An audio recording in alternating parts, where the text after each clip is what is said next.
বিএনপির প্রতিষ্ঠাতা ও শহীদ রাষ্ট্রপতি জিয়াউর রহমানের ৯০তম জন্মবার্ষিকী আজ।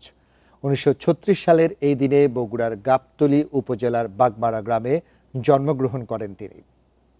জিয়াউর রহমানের বাবা ছিলেন রসায়নবিদ মনসুর রহমান ও মা জাহানারা খাতুন রানী।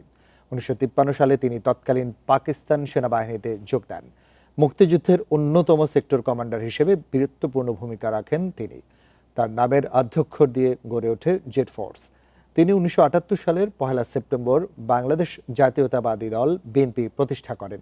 ১৯৮১ সালের ৩০ মে চট্টগ্রাম সার্কিট হাউসে সেনাবাহিনীর কিছু বিপথগামী সদস্যের হাতে নিহত হন সাবেক রাষ্ট্রপতি জিয়াউর রহমান।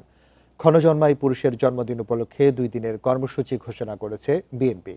দিনটি উপলক্ষে দোয়া মাহফিল ও স্বেচ্ছায় রক্তদান সহ গ্রহণ করা হয়েছে নানান কর্মসূচি।